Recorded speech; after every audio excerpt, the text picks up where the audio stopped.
All right, everybody. I'm here today with Andrew Hellmich, who is, in my mind, an absolute legend.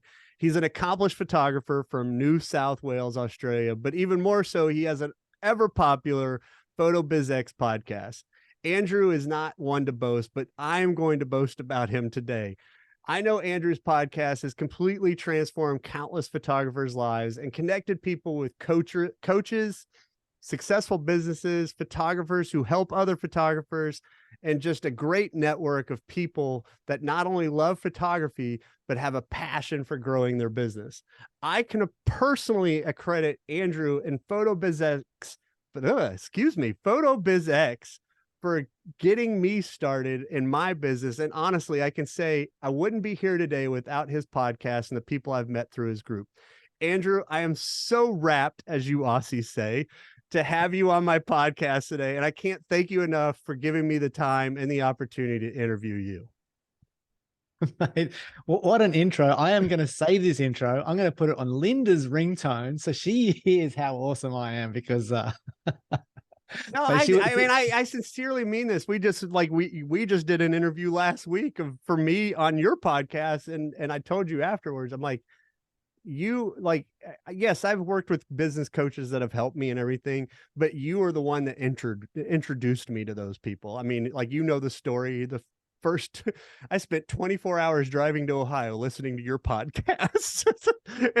and my wife was like, which one do you want to listen to next? And I was just listening to over and over and over again.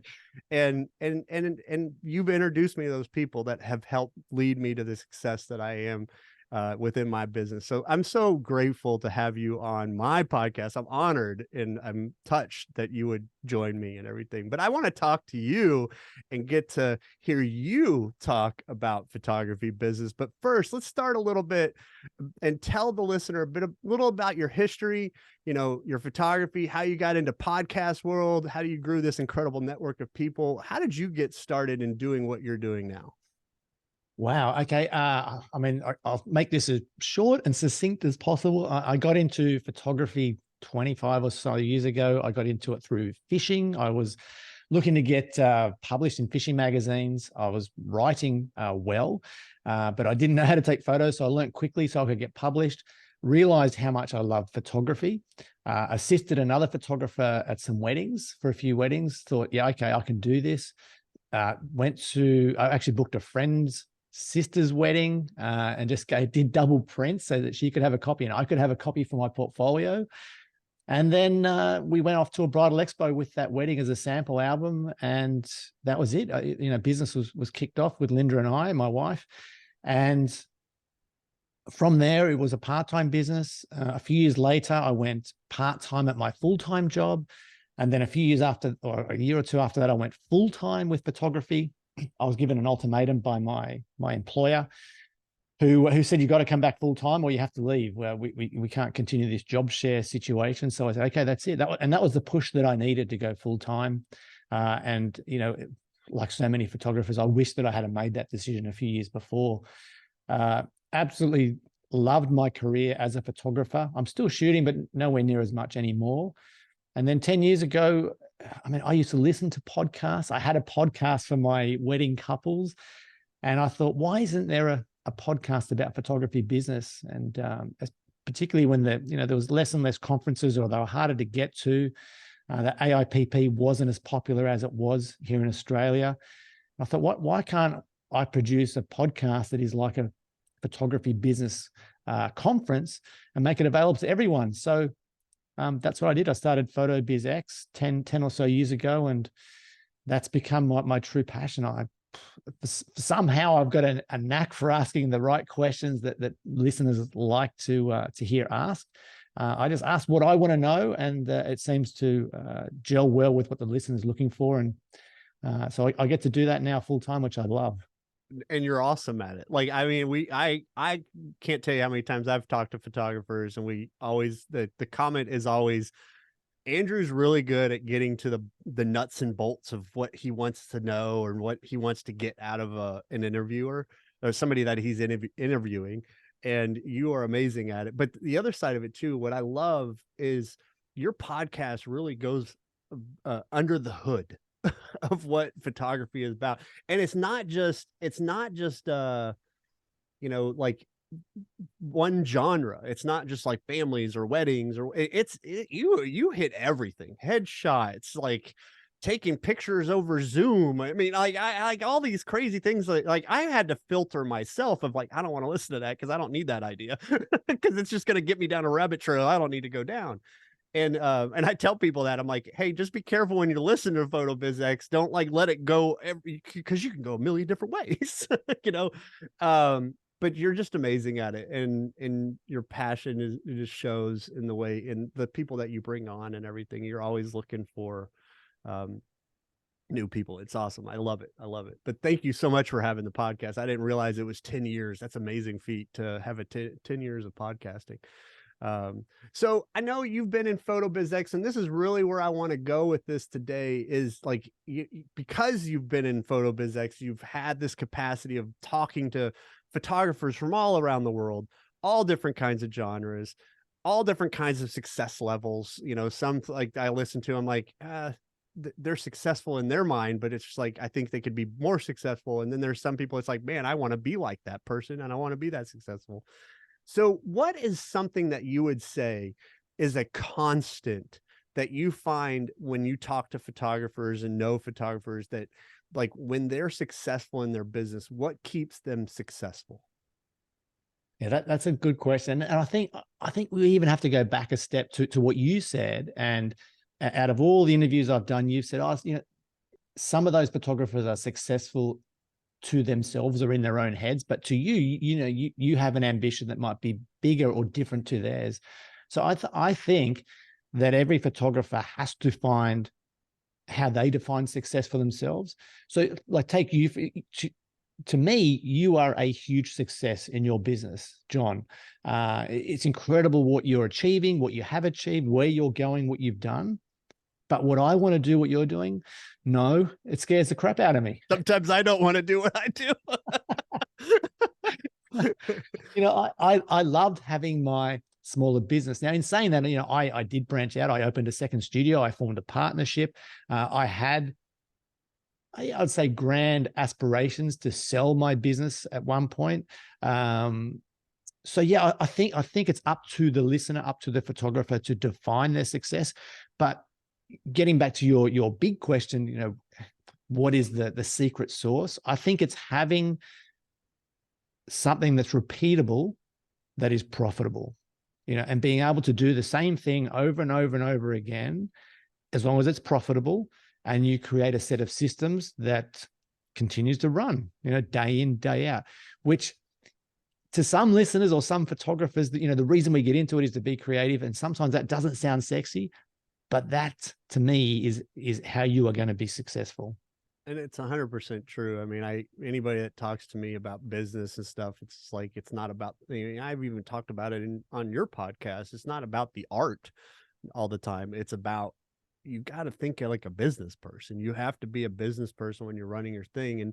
And I will say the same thing that you're saying. It's just like, I didn't want to be me until I got down this road, and now I'm down this road. And it's kind of like, I've traveled the road that I'm traveling, and maybe one day I will travel back to something a little bit more simple. I don't know, but I'm enjoying what I have right now.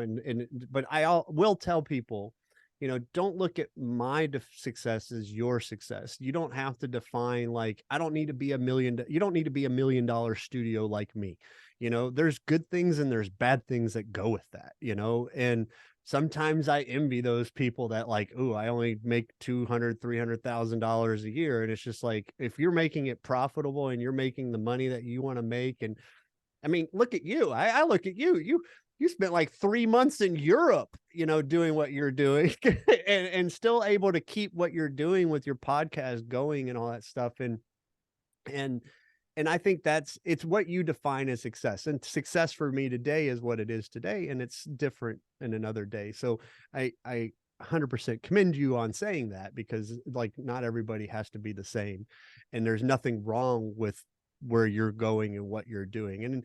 And and I think sometimes too, and I'm guilty of it, and I think we are all guilty of it, like looking at the shoot and burn people and going, oh, down on the shoot and burn people. But sometimes people just need to be the shoot and burn person because they're not gonna, But anyway, that it's not ideal. Like you can do better than that. I think everybody can, but anyway, amen to saying what you're just saying there.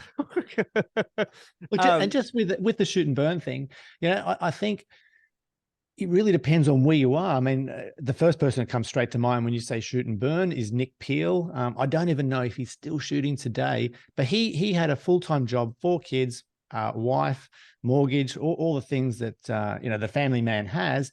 And photography was a bit of a side gig for him, but it was super profitable for the amount of hours he was putting in there. He would run an ad, a Facebook ad. He'd do the shoot with the family, give them a great experience, a great time, and then sell the images online. So I guess you could define him as a shoot and burn photographer selling digital files. Yeah. But and he was bringing in, say, I think it was $1,000 or $1,100 on average per session. Man, what a bonus to his income. That becomes his play money, his family spending money. I think that's so is that successful or is it not? No, it is. But it's his definition of successful. I think that's what you're saying. Yes. Yeah, It's just like, 100%. 100%. I mean, if you are happy in the job that you're in, I wasn't happy in my job, right? So it was just like, I want to get out of this and I want to do my own thing. And but it's if you're happy in your job you're in, you just want a little side hustle that's like itches your creativity and all that stuff. Make it work for however you want to make it work. I've heard you have multiple people that have been on your show that do mini sessions and just kill it with mini sessions. I've never been able to kill it with mini sessions. I would love to be able to just do a couple of days a month and do mini sessions and make a few couple tens of thousands of dollars or whatever, and just spend a couple hours, but it's just never worked for me. And it's not the model that I've chosen to go down and everything. And you had a person on there one time, it's a dog photographer, I can't remember her name. She drives around in a trailer that she uses as her studio. Like she's got like a little trailer that she has. Beth Alexander. Yeah, Beth and Alexander. I just think how creative is that? And that's so cool. And it's also, when we were talking about this before, it's also depending on where you are. Like I'm in ginormous markets, Houston and New York. Houston is the number 4 city in the state or the country of the United States. New York is number 1. It's a different dynamic in those cities than if you're in little podunk, small town, 50,000, 100,000 people. You have to market, you have to have different expectations of your clients and everything. I'm sure you can talk about that a little bit too. Absolutely. Yeah. I mean, and you have different costs associated with your business. I mean, Beth is a great example. I mean, you think mobile dog wash, but as a photographer, I mean, it is and she does the in-person sales in the trailer. She's got a studio set up in there. She gets power from the client's home. I mean, I love it. What a business model. Like you said, thinking outside the box. And I think it's what I don't hear from a lot of photographers, and look, I'm probably guilty of this too, for not even asking them. But I think if you are in business as a photographer, you need to sit down and have a think about and define what success is to you. Is it having 3 days off a week? Is it having a European trip every year? Is it working 6 days a week and having a BMW for you and a Mercedes for your wife and a couple of investment properties?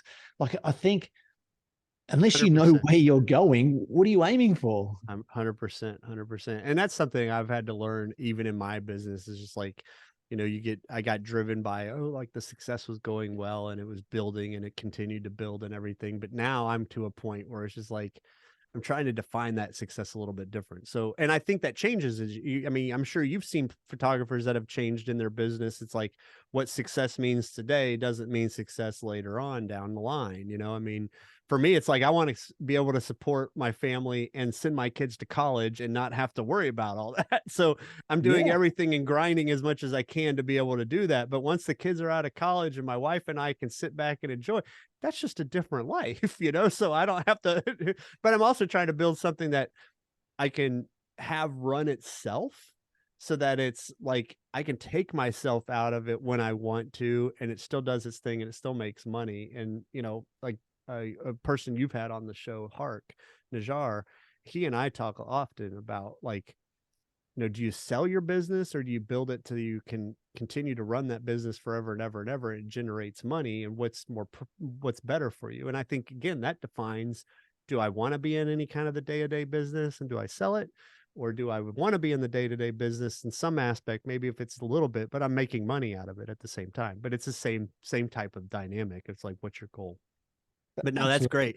But I think the overall thing that you and I could both agree with is, and what fielded this question is, you have to think business. You can't, like, some of the best photographers in the world, like, that you admire their artwork or whatever, you like, they're terrible business people, and they're the struggling artists, quote unquote, because they haven't figured out the business side. And I would argue that I was like that when I first started. I was doing senior photography, didn't know how to market, didn't know how to do sales, and actually my work back then was pretty darn good, but I just had to have a clue how to do the business side of it, right? And so, when I go to the studio side of it, it's a little different than what I was doing before, but I found the right way to make it work. So anyway. Right. I mean, you've got something now that's repeatable. You have your lead generation process, you have your qualifying process, you have your shoot, you have your sales session. Like, it's all a process. It's like a machine, and that's what a business is. Yeah. As sad as it is sometimes. Yeah. And funnily enough, just last night I was on a call with one of the photography schools in Sydney, talking to their students who are learning photography, are already great photographers, and want to potentially go into photography as a business. And one of the girls asked the question, she said, my passion is documentary photography. How do I make a living out of that? And I said, well, you either have to shoot day in the life sort of style families or weddings. No one's going to commission you as a student who loves documentary work to go and document something. There's not many magazines anymore. I'm sure there's some blogs, but how much are they going to pay you? Like, you won't have a sustainable business unless you target families or weddings if you want to shoot in that documentary style. And it was hard for her to hear that, because she wants to go out and just shoot projects and Yeah. get paid for it. Yeah. It's just not a reality. Yeah, yeah, it's unfortunate, but that's the truth, I mean, it's just like, I used to do sports photography and be on the sidelines and thought I was the hot thing because I was doing pro sports in college, at the highest level, and it's getting paid $150 a game. It's like, I can't, that's not sustainable. And it was like an all-day affair. When I looked at it, I'm like, dude, I'm not home all day for like 12 hours, getting paid $150 a day to do a lot of work, and it's just not worth it. I mean, if you're doing sports photography and that's your thing, and you're okay with, like, more power to you. Like, some people do it because they get to go to the games for free, and they're on the sideline, they get to do, like, I mean, and there was some of that for me when I started, but it was just like, over time I was like, it's not worth it for me. I don't really, really don't care. so but speaking of the business thing, so what is the one thing that because I know you talk to a lot of people, you've coached people, I believe, in different kinds of aspects of photography. What are some of the big things that you see that people struggle with when it comes to running their business that they could improve on, or start correctly when they are starting their business? Well, big questions again, John. Yeah, I think that a lot of photographers that are getting stuck think that lead generation is the key to success, where I think it goes way deeper than that. I mean, if you just maximize the leads, maximize what you're getting from the leads that you are generating, and that goes from the qualifying process, the excitement building before the session, delivering a fantastic session and an experience, and then capitalizing on that with great sales. Like, that's the flow of a great business and a great service, and that's going to lead to success. So if you're good at lead generation but you're hopeless at any of the other steps, then the business isn't going to be going really well. And it Right. could be any of those other steps that are Right. failing.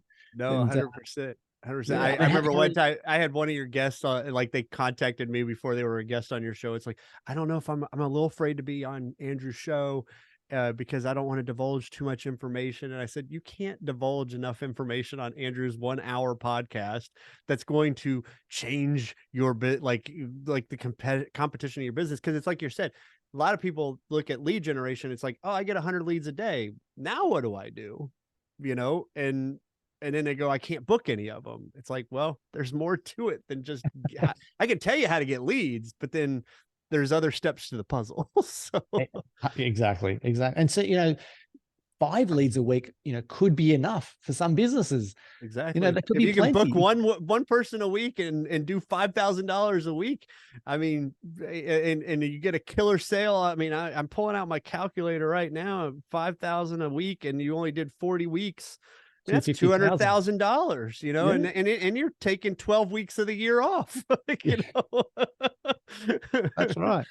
So it's all how you look at it, I mean, so totally. And the other thing is too, you and I have talked about this, I think the other day when we talked about nurturing leads. It's not just nurturing leads when you first get it. You got to nurture them over a long time, because I sent you a text the other day. It was just like, I had a person that's been through 3 different campaigns of stuff before they finally booked a session with me, because they had to go, it had to be their time, not your time for when you wanted them. So lead generation is one thing, nurturing them, not just in the present, but in the future and long term and all that stuff. And so, yeah, no, that's great. I mean, and that's sound advice, because you can take a course on how to get leads, but that's great. But what are you going to do with the leads after that? Now you need a course on how to nurture those leads and how to get those, like it's building on itself. That's why. And let's talk about that. So what do you think the value of coaching is when it comes to the photography business? Because I know it's been huge for me. That's what got me going. And there's different models of coaching. And what have you seen that people find to be the most successful? Because like here's buy a course and you get all this information, or buy a coach and you're getting weekly or monthly or bi-weekly calls with that coach. Have you seen people that do better in one versus the other? I think it depends on the personality a little bit of the photographer, of the person. The benefit of a coach is obviously the fact that you are accountable to someone. Like you're paying generally a premium, and that's one incentive to actually do the work, because you're paying so much for it. But they're pushing you and they're saying, I'm going to be checking in with you in a week or a fortnight. Do you use that term, fortnight? So yeah, we don't use it, but I work with so many Australians that I've learned what fortnight was. That's 2 weeks for the American listeners. Fortnite for me is a game that my kids play. different spelling, I think.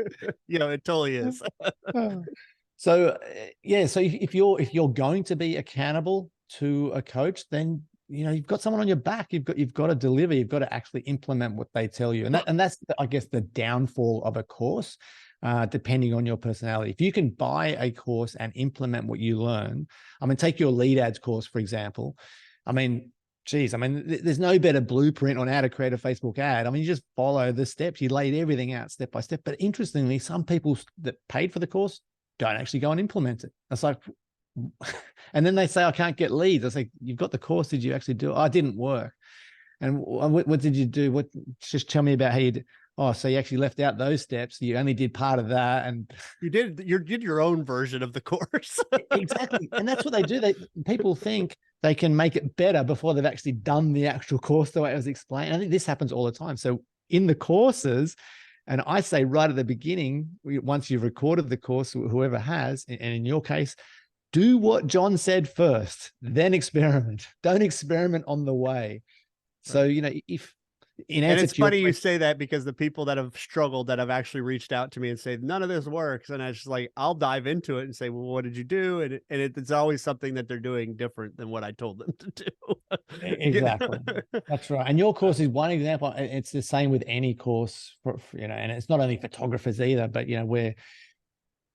we all like to think we can improve it. We can make it easier or make it better without actually doing what the course creator, the course teacher knows and has tested and built themselves first. So I would always encourage anyone, if they purchase a course, to actually implement exactly what was taught, and then try and make changes and improve it and measure against that original one.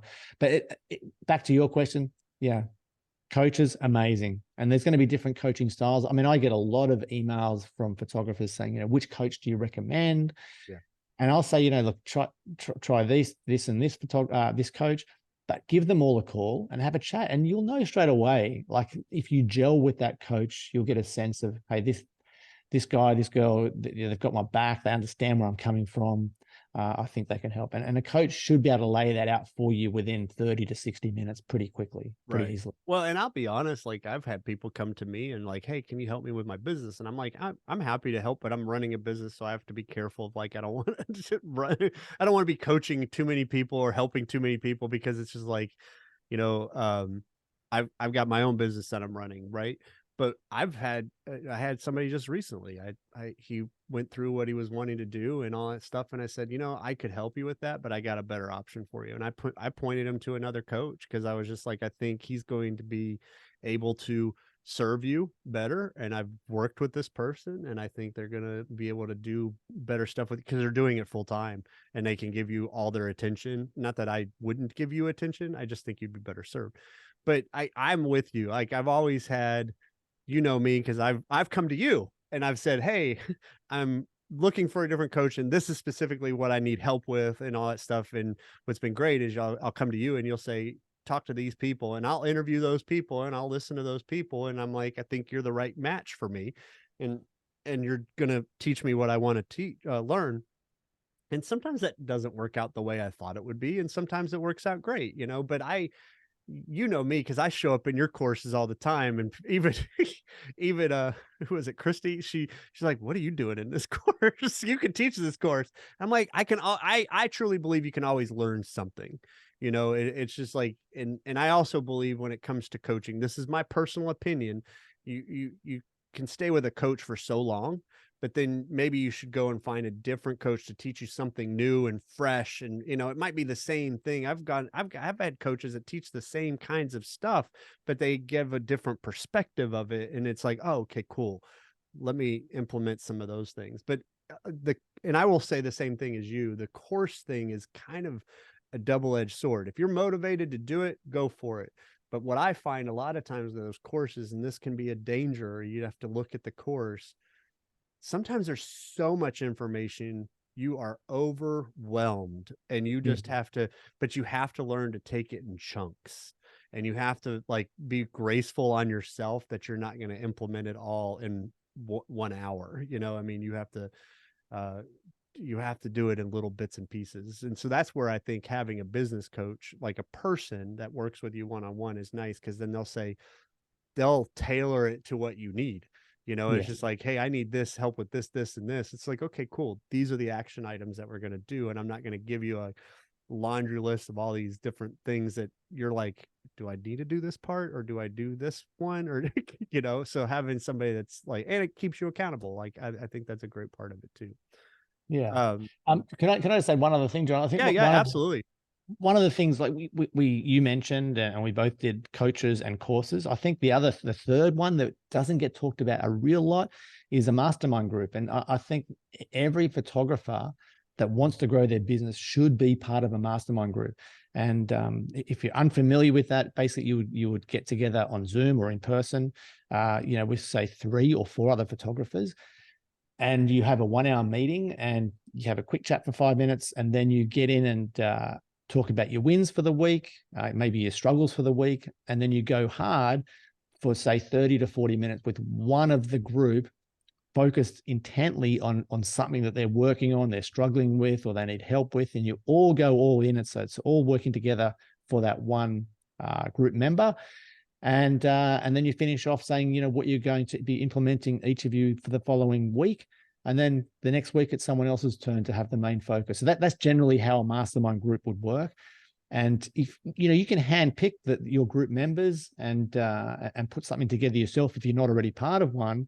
And that is one of the best ways to stay accountable, to be pushed, to be motivated, and to keep progressing in your business. And they don't have to be in the same genre. They don't even have to be photographers, really. As long as they're in small business, that would be a fantastic way to grow your business. No, that's great advice. Great advice. This master at work right here. You see, because you have so many things that you've done and you've seen, you know what works and what doesn't. And who works and You, who doesn't. I mean, you're part of an unofficial mastermind group. You know, you talk to Hark Najar, daily, I think it is, or certainly weekly. And there's a few other guys in Almost your. daily. We almost every day on my way to work, we talk for about 20, There you 30 go. minutes.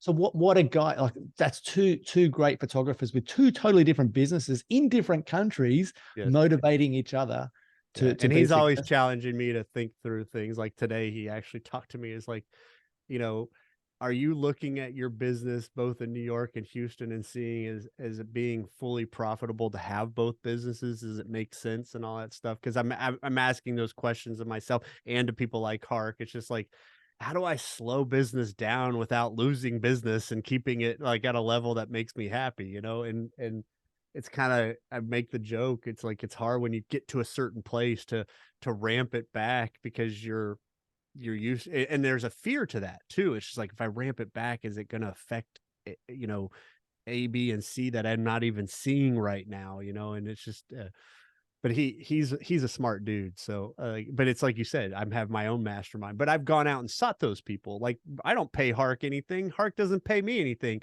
We're just really good friends, and we're good photography friends. Richard Hill's another one that he and I talk all the time, and both are amazing photographers. Both have totally different businesses. Richard's more like mine than I am with we are with Hark, but it's business. And it's like what you said earlier. It's not about the photography. It's about business and running your business. And if you're talking to other business people, business minded, business oriented people, it all kind of gels together. You hear it, if you've read any kind of businessy books, people will say stay away from people that are going to put you down, that are going to like be negative and all that stuff. You got to find like-minded people that are going to pick you up and think the same way you're thinking, because that's going to build you up. And I think there's a lot of truth to that. And it's like what you're saying. So Yeah. especially with the mastermind groups, which is a great example. So I want to change gears a little bit, but it's still businessy oriented. But like, you've been around the business for 20 something years. You said 25 years. And so you've seen it come and go, and like things go. And yeah, I mean, you were doing film back in the day. Nobody does that now unless they're wanting to have some fun. I saw Peter Hurley. For Christmas, I think last year, he got a film camera, and it was so exciting because he's get to do film, and he doesn't do that much anymore, and all that stuff. But I've never done film. I'm always a digital guy, and I feel like I need to go back in time and do some film just so I can say, oh, I actually did that, But so you've seen things change over 5 or 10 years. Like, how have you seen, besides the obvious like digital versus film and all that stuff, how have you seen business change, especially the last 3 or 4 years because of COVID? What has changed in the business of photography? Well, I think the biggest one, and the one that it would be most closely related to the film to digital, is the introduction of AI. I think that's not going away. And back in my day, I can't believe I'm saying that. It's ridiculous. But when You gotta say I it was more like this, Andrew. Back in my day. That's how it feels. But yeah, look, I was shooting film and I was making that transition to digital. And the other guys, the other photographers, and they were mainly guys, they were saying, you're crazy. Did this digital thing? That's not going to work. It's not going to take off. And how wrong were they? So if you're sitting there listening and thinking the same thing about AI, like, it's not going anywhere. It's only going to get better. The phones are going to get better. The cameras are going to get better. So I mean, things like, you asked about recent changes in the last 5 years, things like eye focusing, these super high ISO mirrorless cameras. I mean, the AI editing, the AI culling, they are huge changes, technological changes, which will affect or have affected all of our businesses. They've generally made life easier for us as professionals. But there's a lot of things that stay the same. Like, people still want to have a real conversation and connection, and they want amazing photos of their family or their wedding day. They still want to have those photos looking at the camera, even if they want the arty-farty ones. There's lots of changes, but there's still lots of similarities, which is good for us. I think we're lucky that Well, and I think the AI thing where people lose focus too is the like they look at AI as like a bad thing, like it's going to hurt my photography business. But it's just like, if you're looking at it that way, I would argue that what are you doing in your business to differentiate yourself so that you're providing a service that people want to and gravitate to you, and AI doesn't matter. You know, you can even use AI in your, like, there's a guy I know, Trevor Walker, he's a headshot photographer, and he and I have had a conversation before about, like, you know, when AI started really blowing up, like, you put this crappy photo into something and it comes out with all these like different kind of versions of your headshot and everything. And Yes. people are like, oh, that's the end of the headshot industry and all that stuff. And it's just like, but he even challenged, we were talking and he was even having this challenging thought of like,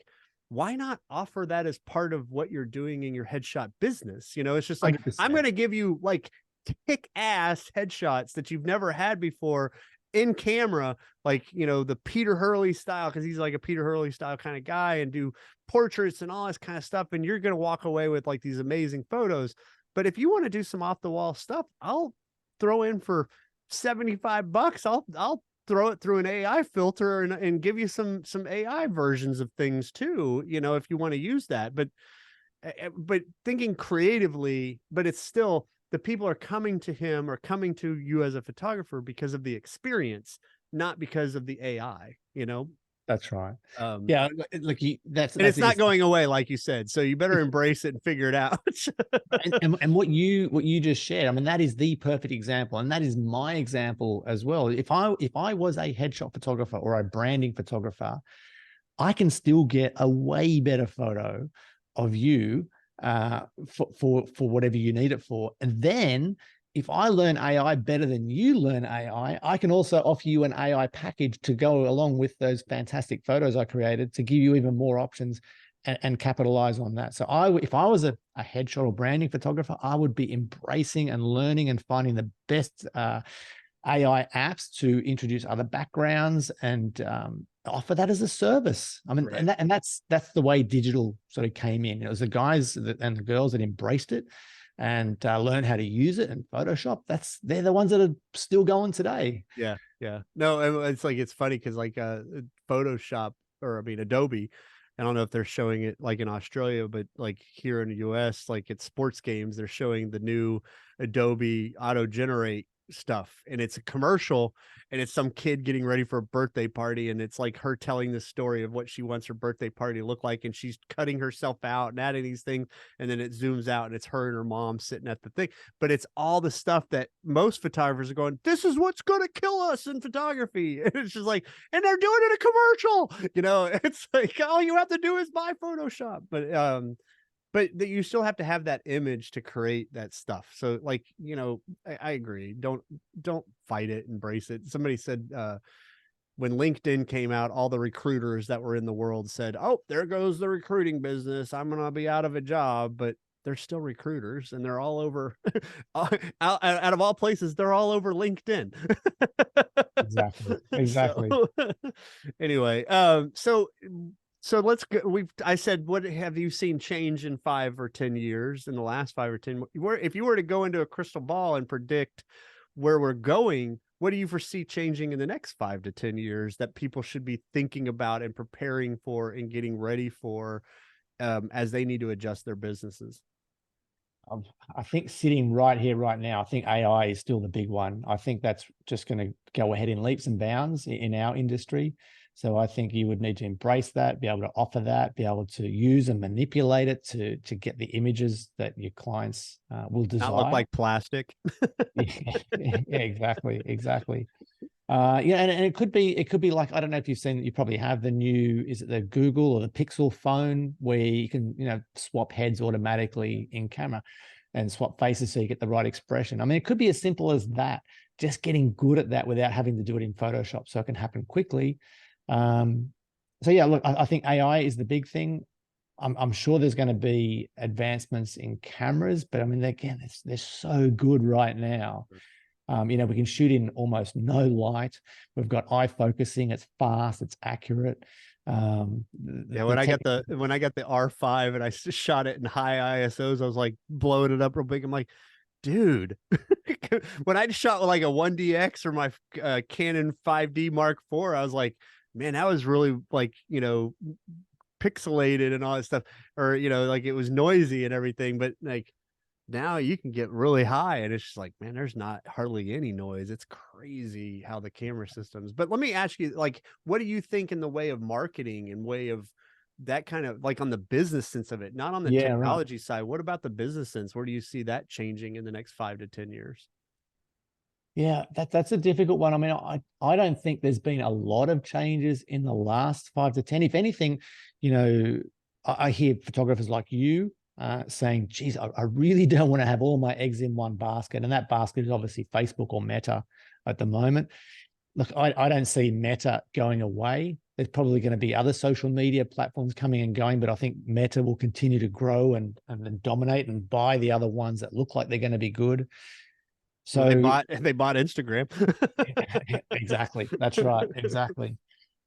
So yeah, I think there's going to be more and more online marketing. But in saying that, then I interview a photographer last week, and she's going to dog shows. She's a pet photographer, but she's going to actual shows or to travel expos, I should say, or home expos, because people still want to have that face-to-face connection. And it's not as sexy because you can't just put another $100 on your ad Right. while you're sitting at your computer. You've actually It's got to go out work, there. Andrew. You have to actually work. You have to That's do right. something, where if, like, Facebook, I just got to throw money at it. I don't have to do anything.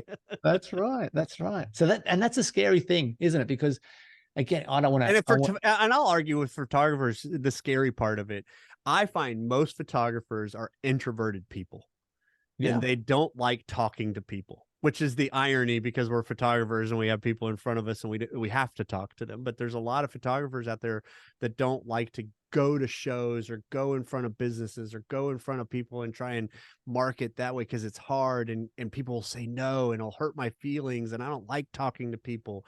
But that is what, going back to the question I asked you earlier, my feeling on it, of like, what does some photographers need to do to be better in their business, because I'm learning this about my own business, is marketing in those different avenues that are hard. Mm. Like doing Facebook's easy, it's expensive, but it's easy, but Mhm. like going out and talking to other people and going to dog shows and stuff like that, that takes effort and time, and you have to talk to people, and you have to put your best foot forward for 12 hours a day or whatever Yeah, it is. it's tough, and it was Marie Wolfram that I was referring to, and I would say that I'm very similar to her. And it might be strange for you to hear this, but I would say that I am introverted.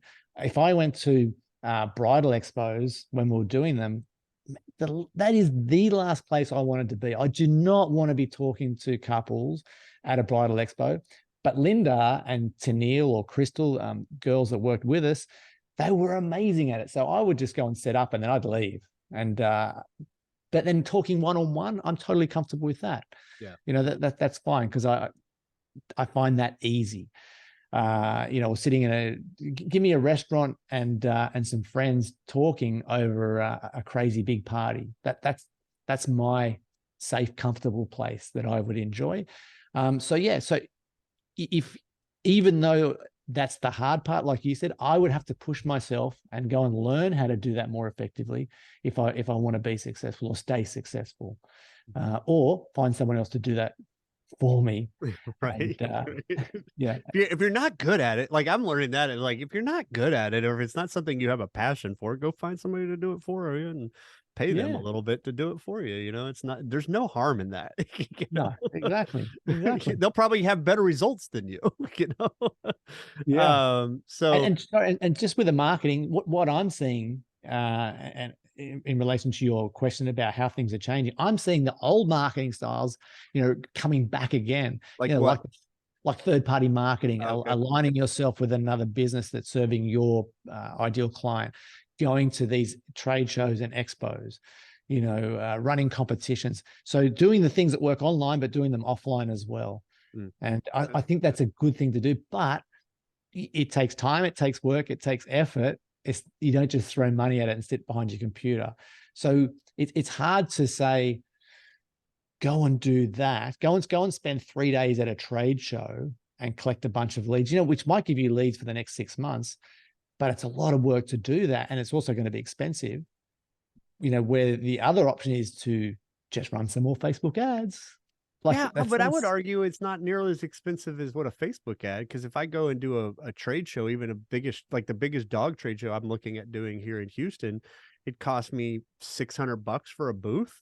I mean, I spend more than $600 in a day on Facebook ads, you know. So if I can go and spend $600 over 3 days at a booth and generate yeah, 50 to 6, you know, but it's back to what we've always talked about. It's like, look at what are you spending to go to that expo? Yes, there's time that goes into that too. I get that. But when it comes to the actual coming out of your pocket, and then how many bookings are you getting out of that? Right. If I could go to an expo over 3 days and get 100 bookings and spend $600, I would love that because that's way cheaper than a Facebook ad is getting me yeah. a booking. So I would challenge you again, John. Let's say it cost you $600, and let's say you spend another $1,000 on your actual stand, and then you've got the 3 days that you have to be there. So you know, whatever you want to pay yourself for those days. Let's Yeah, say it's a $3,000 investment all up, sure. just to throw a number out there, and you bring in 100 leads. So that's cool. So you're basically playing how much? 3,000. So you're paying $30 a lead there for your 100 leads. So pretty cheap, pretty cheap. It's Yeah. expensive when it comes to Facebook ads, like, but it's also what's the cost of booking? Are you talking leads as 100 leads or bookings as 100 bookings? Well, let's say 100 leads. So let's say out of that you get 50 bookings, or let's say 60 bookings. So if you So got what? 60 bookings out of 3,000, that's definitely better than it's $50 a booking. I would do $3,000 over 3 days and do $50 because my bookings at like 168, I think, for Facebook leads. So Right. So you could afford to pay even more per lead going to the expo. yeah, So, yeah. so at this point here, the expo is looking like a pretty good deal if with these hypothetical numbers. But you know what? People don't want to do it No, because totally. Yeah. Well, and it's just it's it's easier to stay on the computer and just throw more yeah. money at Facebook. Well, and I would argue too, like this is one of the things that's a pain point for me. It's like I want sessions to be good. Like this is for me and my business. It's like I want Mhm. sessions to continue to go on over the weekend while I'd be at an expo. So how do I go to the expo and take artwork that I can show at the expo without taking it out of my studio? So now I have to have artwork that's sitting in a storage room when I'm not at the expo. And so it's like a snowball thing, but that's not everybody. I know there's a lot of people that will go to expos and they'll just shut their studio down because that's going to be the next 6 months of business. And so it works for them to do that. Yeah. Right now, But, and I would also say that other photographers would do exactly what you said. And I'm not I'm not bad mouthing you here, but see how you and we're all the same. We look at the things that are going to make it hard to do. no, totally. I know it's an excuse. Yeah, that's right. So No, it's I easy. know it's an excuse, but it's just like it's what makes it hard to do. And then the other side of it too is like for me, it's like I've got to get some other people to come. I can't sit at a booth for Yeah, 3 days. 12 hours for 3 days. It's just like Yeah, I would drive myself crazy, you know. I mean, I would need some people there to help me. But we do, and whatever you're doing and whatever that barrier is, it's like I work with Joel Dunn, and he's a big mindset guy, and he would say, dude, like what you're saying, you've shut it down before you even tried it. that's right. It might be the Yes. best thing you can do, but you've shut it down before you try. Like, and I would say there's people out there that do the Facebook side of things. Well, Facebook doesn't work. It doesn't work. I mean, you asked me that question last week on your, is Facebook still working? Because I hear it's not working. I'm like, works fine for me. But the people that have had a bad experience of it are going to say it doesn't work. And the people that have had great experiences are going to say it's the best thing since sliced bread, Yeah. So anyway, Yeah. but I But have a, isn't it's go funny ahead. the way the mind works, how we put up these blocks because we don't really want to do it. So let's just make it too hard for Yeah, no, ourselves. and it's like the same thing with like the third party stuff. It's like when I talk to people about third party, when you really get to why they don't do it, it's because they've tried it and they went to one person and they told them no. Yeah, And so that's they're right. like, well, then everybody's going to tell me no. Well, you've tried, like, if I did that with every lead that came through, I mean, if I did 100 leads and we booked 5% of the leads, I'm only booking 5 people out of those 100 people. So because 95 people said no, I'm going to ignore the 5 people that will say yes, but those 5 people are the ones that are going to pay me. And, and that's what's going to make it worth my while. But it's the same thing with making phone calls. Speaking of that, if you call 100 people and only 5 people book, we focus on the 95 that don't book. That's why I love my guy that calls. He's a workhorse. He works 40, 50 hours a week. He does 150 calls a week. That would drive me bonkers with the amount of no's that we get compared to the amount of yeses, Yeah, and some people just can't get past that, So, but we he's get on very our own unique. way.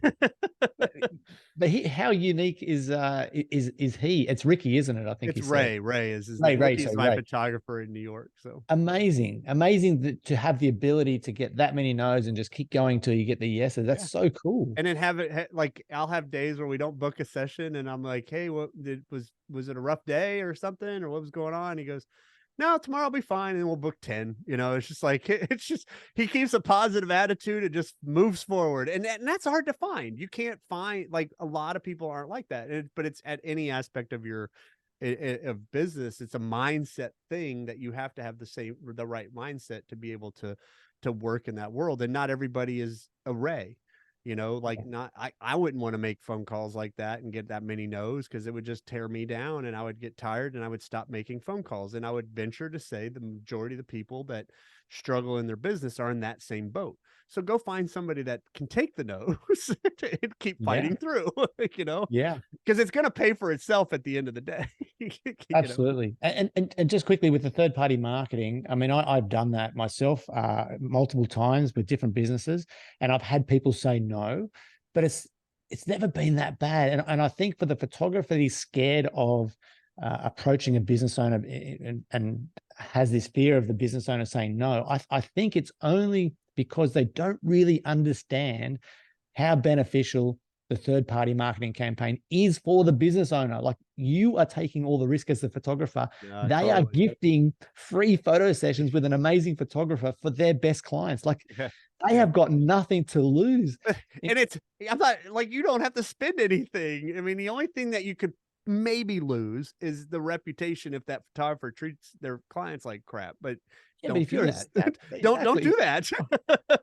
I mean, I did one of these third party marketing campaigns with a real estate agent, and it didn't go great. It wasn't a good match. But when I went to the meeting with the proprietor, we sat down. I gave him my spiel about how it all works, and he's like, "So," he goes, "It sounds really good, but how much do I have to pay per voucher?" I said, "No, they're free. I'm going to gift them to you. They're going to have a value of $200, and you're going to give them to I your have a best stack clients." of them right here, and I've got a stack of Yeah, them in my hand right now. I'm just going to hand these to you, and you're just going to give them to people. that's right. And he was like, so so so there's no risk to me. I like, you're going to give me the vouchers to give away for photography. He's like, "Is that how it works?" I said, "Yeah." He goes, "Shit, sign me up." Yeah, I It mean, was and a for a business, no-brainer. and I think it's funny because a lot of businesses don't see through that. Like, I mean, I shouldn't say a lot. There's a good amount that I've found. I had one that I tried to partner with the other day, and they were like, "Well, we already have this photographer that we have a relationship with," and I'm like, "Well, you can have a relationship with multiple people." I'm like, "Whatever." I mean, just like, do you only have one relationship with one vendor that like like that sells similar things, or whatever? But I mean, to each their own. But I think it's the same thing. We got to get out of our own way is the bottom line, is, Mhm.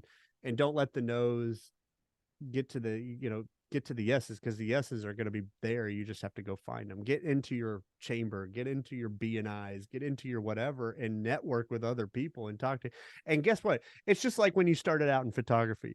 You're never going to get better at photography unless you do what? Practice. Do it more often. You're Exactly. never going to get better at talking to people and doing third party marketing without talking to people and doing third party marketing. That's So if right. you just like avoid it all the time, then you're just never going to get better at it, So Exactly. anyway, Exactly. And third party marketing is just Facebook ads, but in real life. right, That's right. all it is. And they actually get to put a face and a person to the name, and not That's just like right. some like little pretty picture and a couple of words. So I have a What, funny question.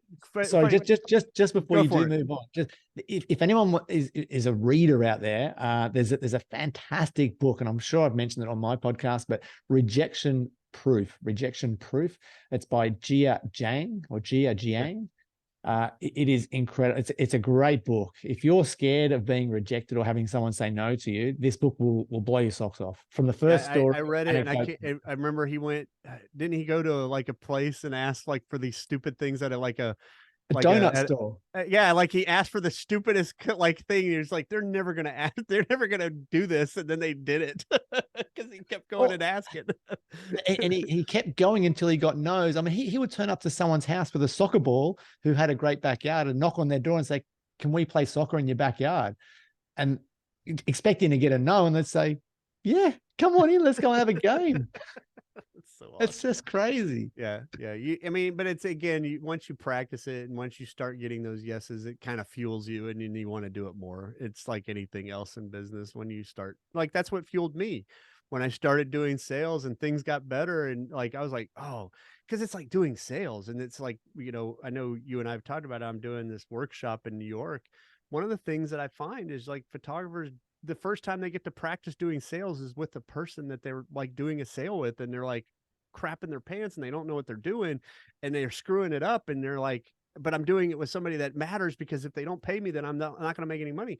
Well, why don't you go to a workshop or something and do it with somebody that's going to give you feedback and let you screw it up, that it doesn't have any whatever. So that's what we're going to do with like some of the things we're going to do at this workshop is just like let you do a sale with somebody that's got experience in sales. Sell to me, and then I'll tell you what you did right, what you did wrong, and I'll tell you, hey, I like that idea, I'm taking it and stealing it for me.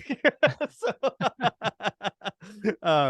but hey, I want to move on. We've like beat that one up pretty good.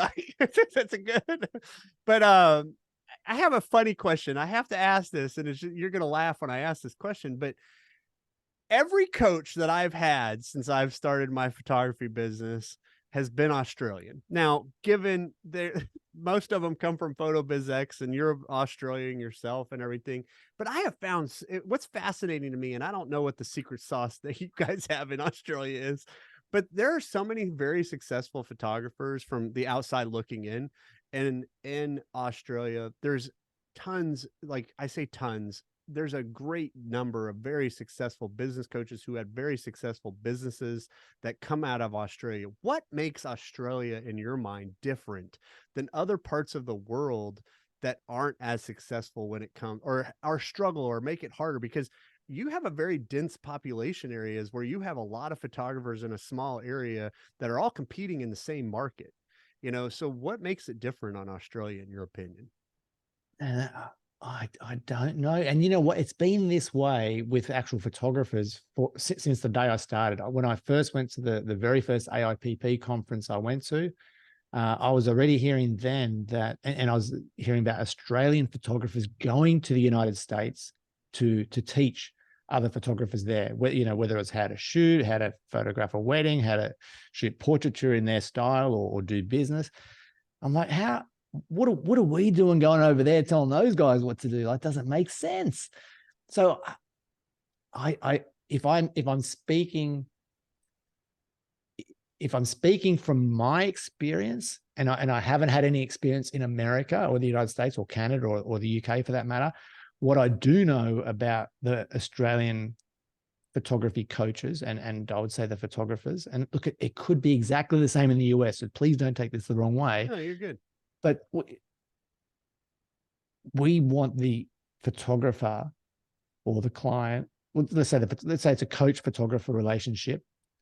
More than anything, we want that photographer to succeed. Like that is above anything else, whether you're talking profit or being able to feed my kids. If I'm taking you on as a client, like I want you to succeed. That is it. Like I don't care how much you're paying me. That's like whatever that is, whether it's 1,000 or 10,000, I want you to succeed. Like that's awesome. It's not more about, it's not about getting another, oh shit, I've got to get another coaching client, because then I can get the BMW. It's like that will happen anyway.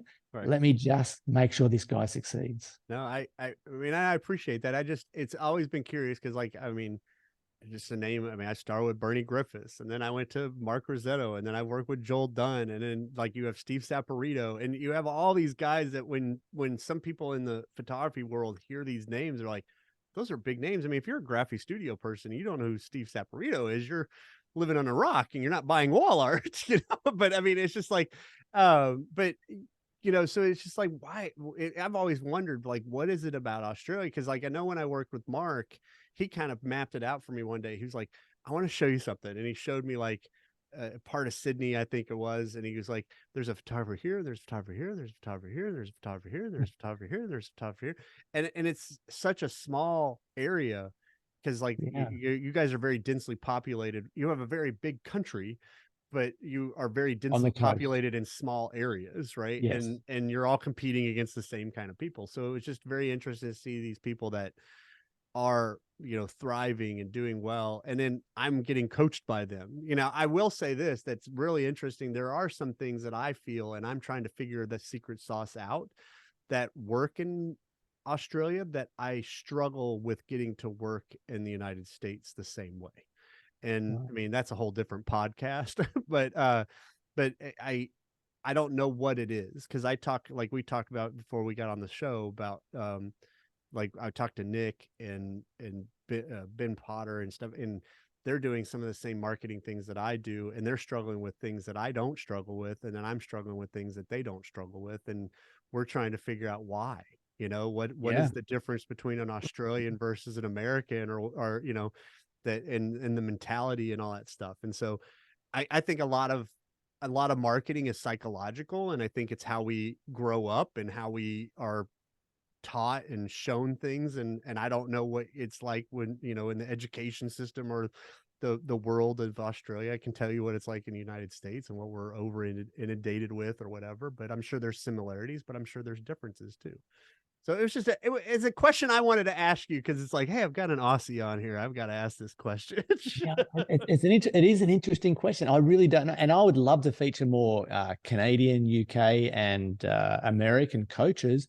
They're just more difficult to find. Like, Yeah. who There are are they? people out there. I mean, there's Yeah, there's plenty in America. It's just they're not ones that I have personally gravitated to. I mean, right, I've done some stuff with a couple, like they're more courses. And I think that's a difference too. A lot of the people in America I find are course oriented as opposed to people oriented, if that makes right. sense. It's like, Yeah, hey, I'll do we'll have a course, but it's a once a month group course, and it's not like one-on-one. Like when I've worked with the Australians that I've worked with, it's like I'm literally doing what you and I are doing, just conversing about my business and not about like all this course material. I'm like, these are the pain points I have, these are the things I need help with, tell me what to do. And then they're right. telling me what to do. So Rather than signing you up for a course to yeah, learn it trying yourself. to do a course, and then you go to the big group, or the small group or whatever, and it's not really helping you. It's just, I mean, it is helping you because you're learning from somebody else, but you're learning from somebody else, and it's like, I have a specific need or group of needs that I need to do. So it's just an interesting dynamic. I'd be curious to see like what other people think about that kind of thing. So Yeah, anyway. yeah. And if anyone's listening and has fantastic coaches in your part of the world, not Australia, and they should come on the podcast, let me Yeah, know. yeah, And John definitely. too, probably. Yeah, like I'll interview him, and then you can interview him afterwards, and we'll give him a Okay. dry mouth, and we'll move Sounds good. Sounds on. good. So, as we finish up, what does the future hold for Andrew? I mean, you have an awesome life traveling the world months and months out of the year, going and do the Tour de France and following these guys' footsteps, and or bicycle pedals and all that stuff. And you maintain your. I mean, I love your podcast. It's like, I'm sorry, I'm at this whatever place, and there's lemurs in the background making noises. I hope you can't hear them in the podcast, and nobody can hear them. But you're like, I think you're just bragging more than anything. But just kidding. No, but you have this awesome group of this awesome podcast, and like, where is it going? What is the goal for PhotoBizX, and what are you doing to continue to change people's lives in photography? Well, yeah, I think like I'll answer that question, but going back to like what we started with, my life has changed a lot in the last 25 years. I mean, I was working when I was younger, 6, 7 days a week and putting the hours in and working as hard as I could to get there. And Linda too, we had 2 young kids and I mean, I'm preaching to the converted here, but everyone, we're all working as hard as we could to get to, where we are now. So although life is amazing now, it's been, and the whole journey has been fantastic. I wouldn't change a thing. I guess I've just focused on creating the life that I want, which includes some of that travel and that bicycle riding and sharing that with listeners. So for me and the podcast is to continue on, keep finding incredible new guests, new marketing strategies, new ways to price, new ways to sell, staying in front of the what's happening in the photographic business community, and making sure that the listener has access to every possible way to succeed in their own business. So if listeners are succeeding in business, well, that's my job done, and that's all I care about. So, and that's why I propped you up at the beginning. I mean, like I said, your podcast has done something, because it introduced me to Bernie, who got me kicked off, and then here I am today. And I mean, so like, good. now I've been on your podcast. I'm about to be 33 times. Never in a million years thought that would ever be on a podcast. And now I'm like trying to do my own podcast and stuff, because I like you. I have a passion for business, and I want to work with people in business, and I like to share things about business and just have a little different perspective, because I'm still in the business where you're listening and talking to people. And I know you're doing some photography, but like, I'm knee deep into it. I mean, sometimes I'm Absolutely. neck deep into it. But I just think it's a cool perspective, and being able to talk to different people in different worlds of how business can be done, because business can be done in so many different ways. That it's not, Yeah. it doesn't have to be one thing. So where can people find you, Andrew? I know PhotoBizX, photobizx.com, but where else That's can it. people find you? Is that it? That is it. I spend almost no time on social media apart from the PhotoBizX Premium Members group. I scroll through Facebook and have a look. Don't post anything. Don't use Instagram much these days. It's really just all focused on the photographers, the listener, and photobizx.com. I love it, because like PhotoBizX, if you're not a member of the PhotoBizX premium group, it's well worth the money. It's not that expensive compared to what you get out of it in the end of the day. And the support and I mean, if you want to have a question answered, good or bad, you just post it in PhotoBizX, and people are coming at you. you know in a nice way. In a nice way. no, like, they're coming at you, and I mean, and they're like, helping you out and telling you and all that stuff. And I mean, I'm very active in that group, and I try and help people as much as I can and stuff, but it's just like, I've So got a good. life too. I can't can't give all my time to people that need the help. No. But yeah, it's a great group. So if you guys are looking to build your business or learn something, it's a podcast that I listen to almost religiously every week. The only ones I don't listen to are the ones I'm like, I've learned for myself that, like, if I listen to every PhotoBizX podcast, I have had to learn this on my own, and just lesson learned for everybody else, to not listen to everything, because if you do, oh, maybe I'll try wedding photography. I'm like, I have no interest in doing wedding photography, but then I'll hear somebody's like, oh, he's making $5 million a year doing weddings. Well, maybe I should do weddings. And it's just like, you're totally going down these rabbit trails. So I've had to learn to listen Agree. to the things that might, and then also the other advice I would give, if you're listening to Andrew's podcast, or even mine for that aspect, is take the bits that fit you, not the whole thing. Because I've seen too many people that go and listen to a podcast, and then they go, oh, well, I'm going to go do this week. Oh, they're going to talk about that. Now I'll go do this week. But now you have no direction, and you're not going anywhere in your business, because you're changing and pivoting every Monday when Andrew posts his podcast. So it's better, it's safer and better and wiser to have a notebook. Just take a note of the episode and the idea, and you can come back to it. Oh, totally, totally. And then, making sure it works. If you have a successful business, just discern what works and continues to refine your business. Because I always take stuff out. Like, it's like the Christie's course. Like, I went and I took some stuff. I'm like, oh, never thought of that. Like, I mean, that's a great idea. I'm going to implement that in my business, Nice. and and take courses and never stop learning. I think you would agree with that. You're always trying to do new Ah, courses. You got a new it- course. Why don't you plug it? You got a new course coming up. What do you got going on? Yeah, yeah, with Audra Harris on how to qualify your leads. We talked earlier about, lead generation is one big thing, but unless you can qualify that lead and get them in front of your camera, then you're missing a huge step. So yeah, we've got a course coming up on that. When is that course coming out? Early November, that one Early is. November. Okay, Okay, so I'm not cool. sure when this goes live, but and like you said, that I'm amazed. Like even the interview that went live this week with Bruce Hirsch. I mean, he's doing a form of third party marketing with golf and country clubs in the US, where people are paying, upwards of 50,000 US dollars to be members of. And I think that goes way up to 250, 300,000. And he's photographing those families who belong to those clubs. I mean, could you get a better set of clients? Right. Incredible. Well, I Yeah. spent all my money at the country club. I can't spend it on photography. I'm just kidding. If they've got a disposable income to spend on the country club, I think they've got a couple of thousand to spend on nice photos. Oh man, and the way they're dressed. I mean, you can see them in his photos. I mean, you can just imagine their homes and everything else that goes along with it. But they're going to value and love family photos. So yeah, Right. I mean, again, and that was after 430 odd episodes or interviews. That's the first time I've heard of someone doing that. So there's always something new to learn, which is awesome. That's awesome. Well, Andrew, it is a pleasure. I mean, we like you and I can talk business. We're like minded. We could talk business all day long, and I always love chatting with you. Thank you so much. It was an honor having you on here, and I truly mean that.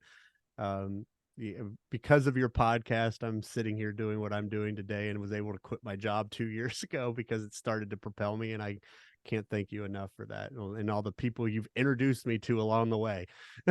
So thank you Thanks, so much Scott. for being here. Thank you so much for what you're doing for the photography community. If you're not following Andrew, you definitely need to go follow Andrew because he is definitely a treat to follow. So thank you again. Thanks, buddy. That's it's felt very indulgent being able to sit here and chat with you, and it's been fun. So thanks, mate, and wishing you every success for the future. All right. Thanks, bud. Talk to you later.